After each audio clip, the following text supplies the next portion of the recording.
আজ তোমাদের জন্যে একটা বেসিক ওয়াটার কালার নিয়ে আসলাম, যেখানে দুটো বক দিয়ে কীভাবে একটা সুন্দর সিনারি করে তুলব।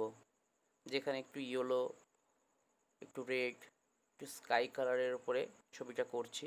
একটা সন্ধ্যের দিকের ছবি। খুব সিম্পলি রঙগুলো ইউজ করেছি, খুব সুন্দরভাবে স্টেপগুলো দেখানো আছে, তোমরা বাড়িতে বসে দেখতে পারো এবং শিখতে পারবে।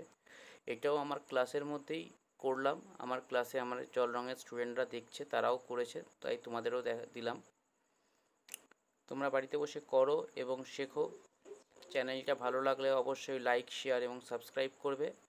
আর আমি ইউজ করছি পোস্টার কালার ক্যামেলের, এবং বেশিরভাগ ক্ষেত্রেই আমি মোটা তুলি ইউজ করব। কিছু সূক্ষ্ম কাজ যেখানে আমি করেছি সেখানে সরু তুলি ইউজ করছি। তুলিটা বড় ব্যাপার না, বা রঙটা তোমরা তোমাদের সুবিধার্থে যে কোনো ওয়াটার কালার বা তুলি ইউজ করতে পারো, করো, বাড়িতে বসে শেখো। এবং অবশ্যই লাইক, শেয়ার এবং সাবস্ক্রাইব করবে এবং কমেন্ট বক্সে কমেন্ট করবে। তোমাদের কমেন্টগুলোর বেস করে আমি পরবর্তীকালে ভিডিওগুলো, তোমাদের সেই রকম ভিডিও আমি পোস্ট করব।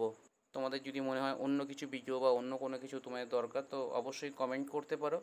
কমেন্ট করলে সেই বুঝে আমি ভিডিওগুলো পোস্ট করবো এরপর থেকে। ঠিক আছে, নমস্কার, ধন্যবাদ।